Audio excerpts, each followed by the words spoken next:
Hello guys, how are you? I'm Hardeep Singh. Welcome back to your own YouTube channel.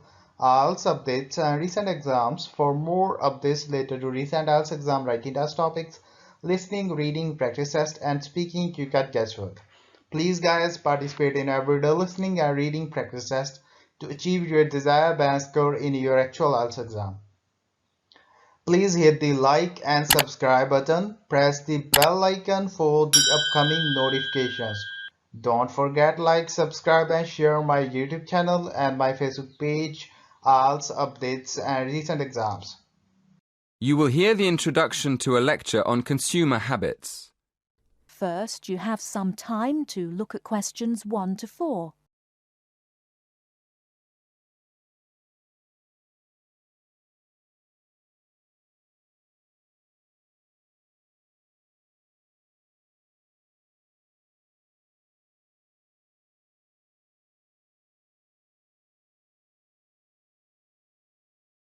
Listen carefully and answer questions 1 to 4. Good evening, everyone. This evening, I'm going to continue last week's lecture by talking more about how people spend their money. First of all, I'm going to compare how people of different age groups spend their cash. You probably know that there's a lot of difference between what young people do with their money, how families spend their money, and what more mature people do. Secondly, I want us to think about what we imagine men and women spend their money on. And then, I'm going to look at male and female spending patterns and see whether we were right. OK, to start with, let's divide the population into 3 sections. Let's say young people up to the age of 30 in the first group. Then, let's put families in the 30 to 55-year-old group. So that puts adults over 55 in the mature group. Does that make sense? Before you hear the rest of the conversation, you have some time to look at questions 5 to 10.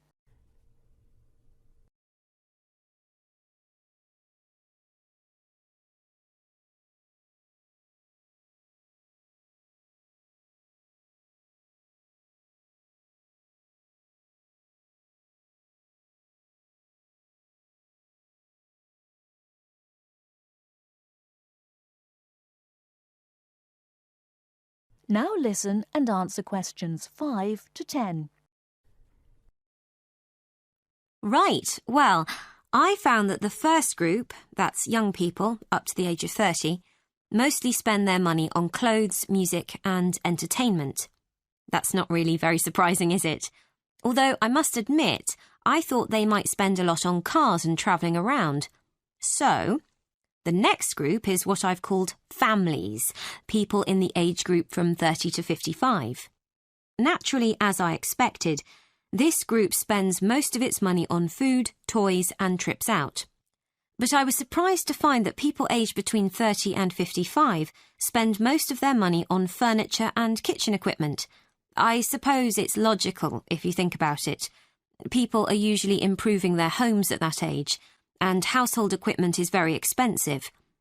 But they also spend a lot of money on electronic equipment, like video games for the children.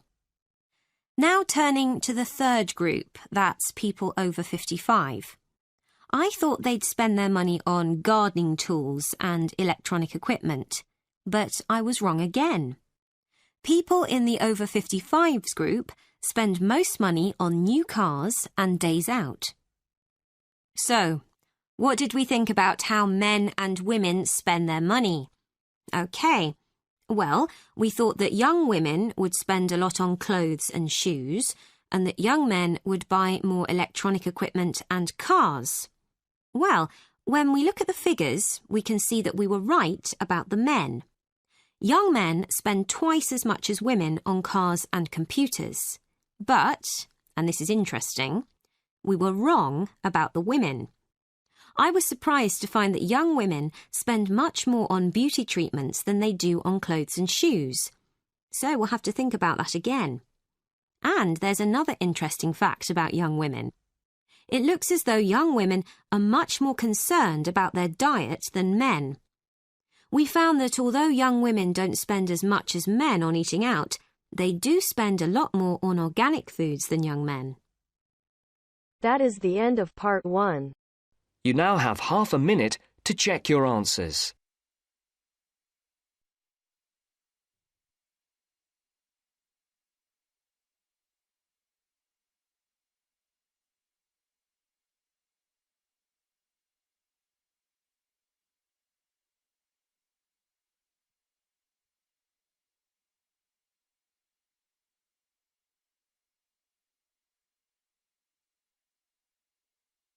Now turns to part 2.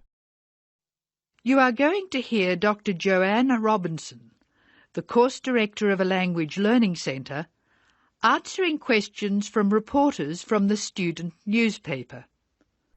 First, you have some time to look at questions 11 to 16.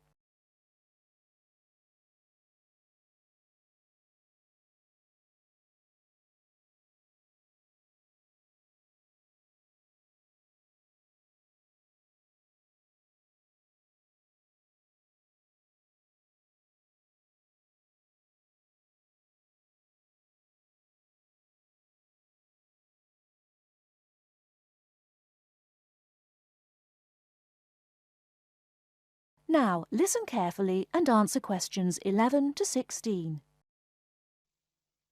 Welcome to the Language Learning Center. I'm Joanne Robinson. You must be the reporters from the Examiner. Please come in and sit down. Hello, Dr. Robinson. Yes, we're from the Examiner. I'm Cheryl Perkins and this is Don Klim. May I start with a question? Did this college really start with Brazilian students? It did. The Language Learning Center was founded in 1985 to look after a group of students from Brazil who wanted to study here. Those 20 students soon grew to 60, and as you can imagine, we had severe accommodation problems. Somebody said you were in the old amenities block, right near the engineering school. They have a good memory. Yes, we were there because the university hadn't believed we would expand so quickly. The problem wasn't solved until we moved into these new premises in Bancroft House in 1987. When did you start taking students from other countries? About 1990. We now have students from 13 different countries enrolled, and we expect a large group from Turkey next month. Yes, we've noticed a lot more advertisements for Turkish restaurants in our advertising section. Well, 40% of our students come from Turkey, by far the largest single national group, and I believe there's been an influx to the rest of the university. There are a lot of Turkish students studying hospitality. Do you offer anything special to the students? Yes, we do. There are several things which make us rather different from other language schools.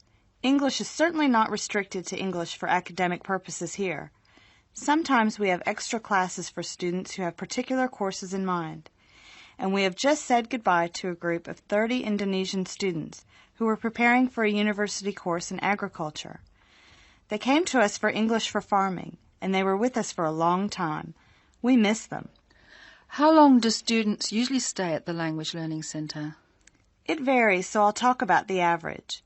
Most of our courses last for 5 weeks, but to make any real progress, a student needs to be here for at least 3 terms. That's 15 weeks. The students do better if they have a little time to settle in at the beginning of the course, and we offer an orientation course that lasts a week. Most students take it. It helps them to settle down, and it gives us plenty of time to test them and place them at the right level. How many people are in each class?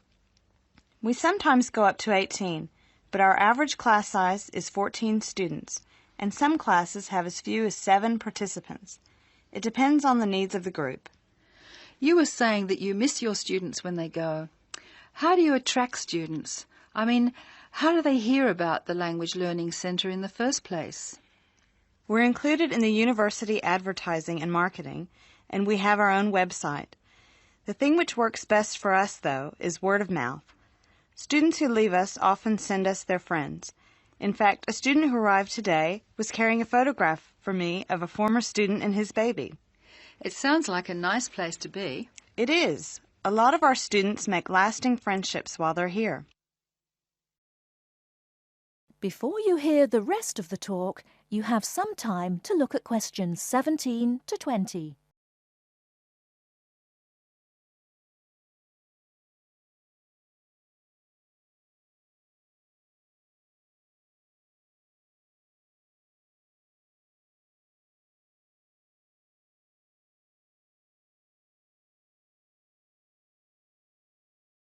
Now listen and answer questions 17 to 20. Making friends with other students sounds special enough. I'd like to emphasise that in the student newspaper.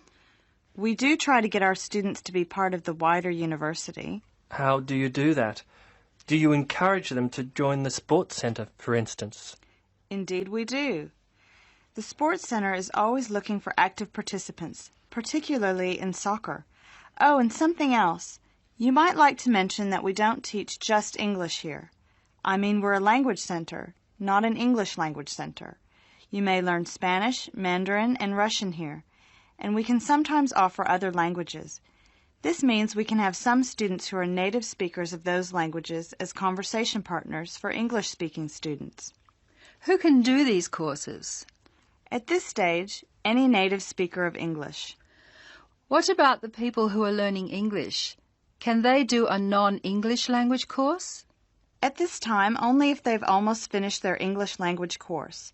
You see, we try very hard to involve students who are native speakers of English as conversation leaders, and we encourage our students to join groups on the campus. For instance, if they enjoy music, there is an active jazz group available to everyone, and that's a lot of fun. On the other hand, elementary students can't go to the drama group. Their English just isn't ready for that sort of activity. But the university choir welcomes all the singers it can find. They often do large productions that need a lot of voices. I imagine the special conversation groups are open to all your students. I wish they were. I'm sorry to say they're a special service we provide for elementary students only. Is there anything else I can tell you? I'd be really pleased if you could write about the courses we offer in foreign languages. I think our readers will be very interested in that. Thank you for your time, Dr. Robinson. Yes, thank you very much. Goodbye. Thank you for giving me the opportunity to talk about the center. It's always good to let the rest of the students at the university know what goes on in our classrooms and outside them. After all, many of our students leave us and then study for degrees in various disciplines on this campus. That is the end of part 2. You now have half a minute to check your answers.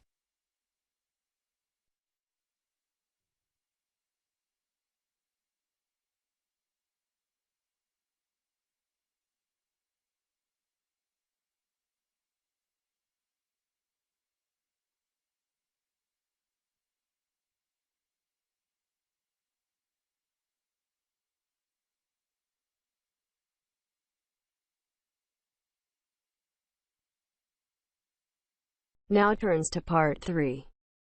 You'll hear a conversation between the tutor and two students about the presentation. First, you have some time to look at questions 21 to 26.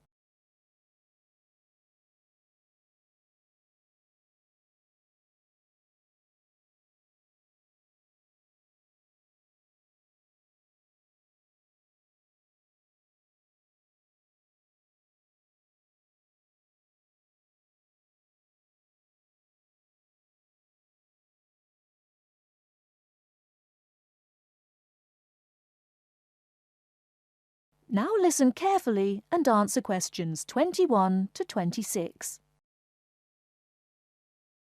Good morning, everyone. Well, I think we can start straight away by getting Rose and Mike to do their presentation. Would you like to start, Rose?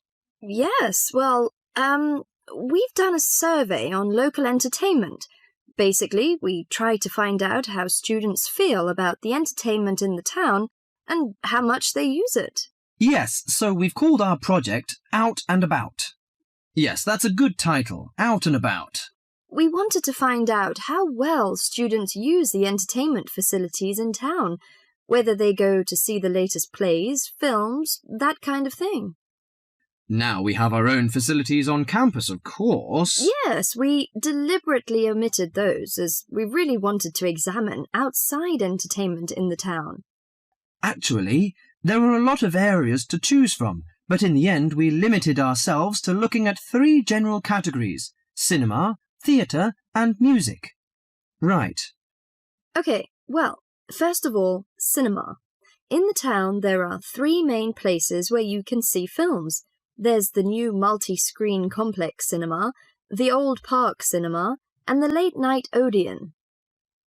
So if you look at this chart, in terms of audience size, the multi-screen complex accounts for 75% of all cinema seats. The park cinema accounts for 20% of seats, and the late-night Odeon has just 5% of seats. As you probably know, the complex and the park show all the latest films, while the late-night Odeon cinema tends to show cult films. So when we interviewed the students, we thought the complex would be the most popular choice, but surprisingly it was the late-night Odeon. Yeah, and most students said that if they wanted to see a new film, they waited for it to show at the old park, because the complex is more expensive and further out of town, so you have to pay more to get there as well. Yes, and that adds to the cost, of course, and detracts the popularity, evidently. Well, next we looked at theatres. The results here were interesting because, as you know, there's a theatre on campus which is popular, but there's also the Stage Theatre in town, which is very old and architecturally beautiful, and there's the large modern theatre, the Ashtop, has recently been built. So you just looked at the two theatres in town? Yes. What was interesting is that there are periods during the year when students seem to go to the theatre and periods when they go to the cinema, and we really think that's to do with budget. If you look at this graph, you can see that there's a peak around November and December when they go to the theatre more, and then a period in April and May when neither is particularly popular, and the theatre viewing seems to fall off virtually, while the cinema becomes quite popular in June and July. I think you're probably right about your conclusion. Before you hear the rest of the talk, you have some time to look at questions 27 to 30.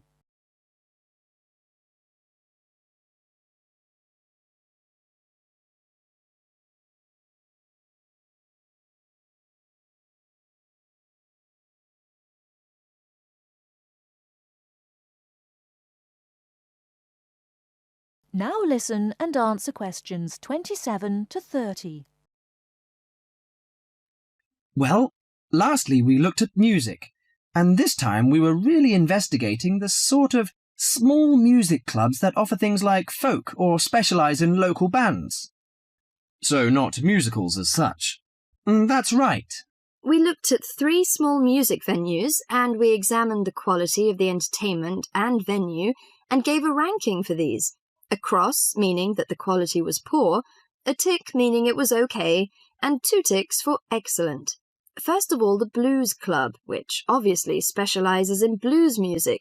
This was a pretty small place and the seating was minimal, so we didn't give that a very good rating. No, we don't recommend that one really. Then the Sunrise, which plays a lot of South American music, was a big place, very lively, good performers, so 2 ticks for that one.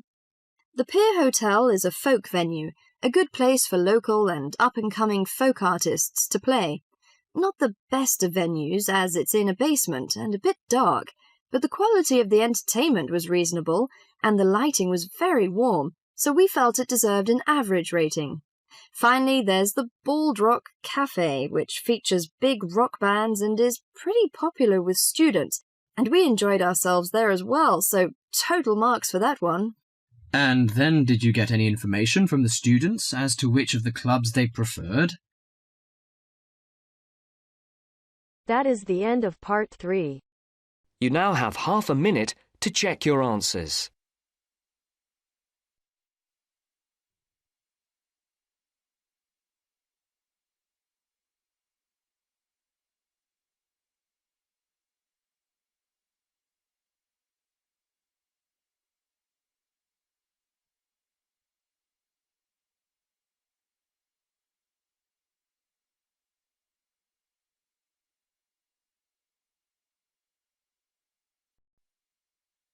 Now turns to part 4.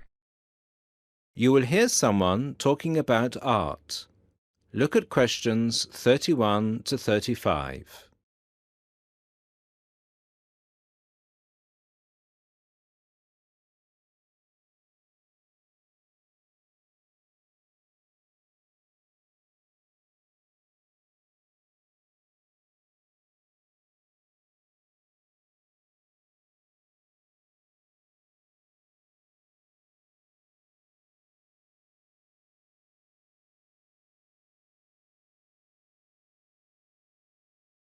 Listen to the first part and answer questions 31 to 35. Good evening, everybody, and welcome to the first in this year's series of public lectures offered by the Art Gallery. As Chief Curator of the Gallery, I was given the honour of presenting the first lecture, and let me tell you, I had a difficult time deciding what to talk about tonight. Being the curator, I naturally know just about everything that's in this gallery, but I wanted to choose an artist who has a wide appeal. That seems only fair, yes? But I didn't want to talk about someone so well known that anything I said would be familiar. I wanted someone modern. My personal preference is for modern art. But again, I wanted to choose someone who had the potential to appeal to all art lovers, whether they're attracted to traditional forms, Impressionism, Surrealism, or what have you. So, having spent the last 5 years as a visiting professor in Barcelona, it's not surprising that I finally chose to talk about one of the greatest Catalan artists, one whose work is likely to be familiar to many of you, Joan Miro. Look at this. And this. And this. Ring any bells? Miro's most famous and most widely reproduced works tend to be like this. Bright primary colours with lots of asymmetrical forms. He painted on large canvases, larger than himself quite often, and his paintings depicted birds, trees, flowers, and other features of the natural world. But Miro produced a great variety of work, and it's about some of his lesser-known paintings that I would like to speak this evening. Miro was born in Barcelona in 1893, the son of a goldsmith. He began to show talent very early, and in 1926 went to Paris, where he was drawn to the Surrealists of Montparnasse. He did not define himself as a Surrealist, however. He preferred to stay free to experiment with other artistic styles as he wished. Miro had an intense dislike of much of the painting and many of the painters he knew. He wished to do something totally different, to express his contempt for bourgeois art. And yet, ironically, Miro's success has made his works much in demand among art collectors of the world. But we can't really talk about the artist without looking at his art. And that's what I'd like to do now. To take a look at just a few of Miro's works and think about what it is that makes them special. Special to me, and to a great number of people who flock every day to the Miro Foundation in Barcelona. Now look at questions 36 to 40.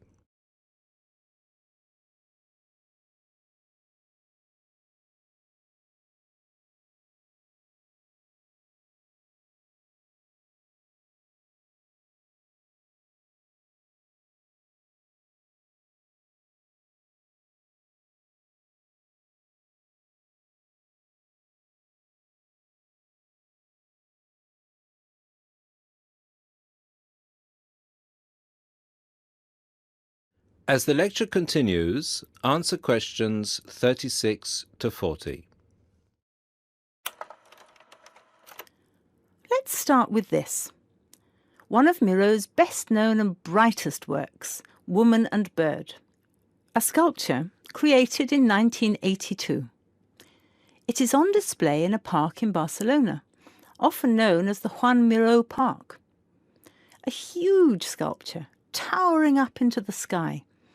It reflects Miro's eternal interest in these themes, as well as his more technical interest in materials. This sculpture is covered in mosaic, which gives it a naive and cheerful appearance. It is interesting that this sculpture was completed in 1982, just a year before Miro's death. I think it shows that, towards the end, he was feeling as playful as a young man. And I think he wanted to share this playfulness in a park on such a big, very public scale. And now, Another representation of a woman, this time just called Woman.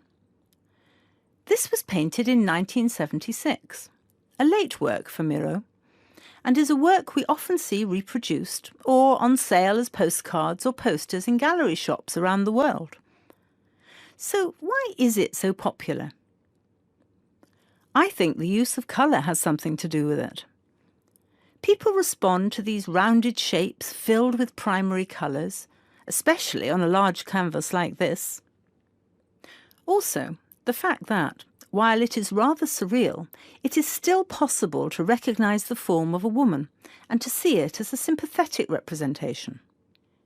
It's a bold, bright painting, and I think that it awakens a reaction in many of us. And finally, something quite different, though still a woman. A harsh, even violent work that was completed in 1939, at a time when Miro was greatly influenced by events of the Civil War in Spain.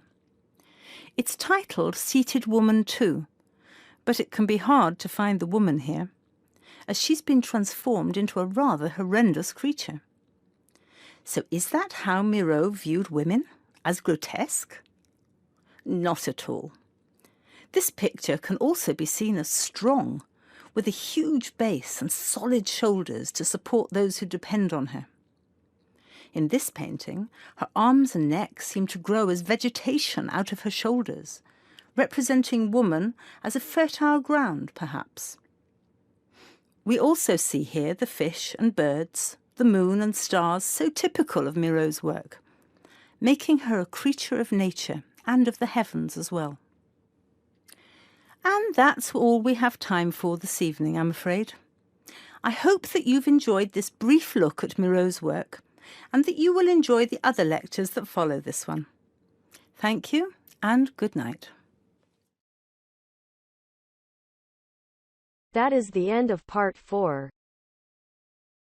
You now have half a minute to check your answers. So guys, don't forget like, subscribe and share my YouTube channel and my Facebook page, IELTS updates and recent exams. For more updates related to recent IELTS exam writing test topics, listening, reading, practice test and speaking, you got guesswork. Please guys, participate in everyday new IELTS listening and reading practice tests to achieve your desired band score in your actual IELTS exam. For more IELTS material, visit my official website www.ieltsupdatesandrecentexams.com. The link is given below in the description. If you need PDF files of latest IELTS material, then please join my Telegram channel. So guys, please write your score below the comment section. Again, thanks for listening. God bless you all guys. Stay tuned, stay safe.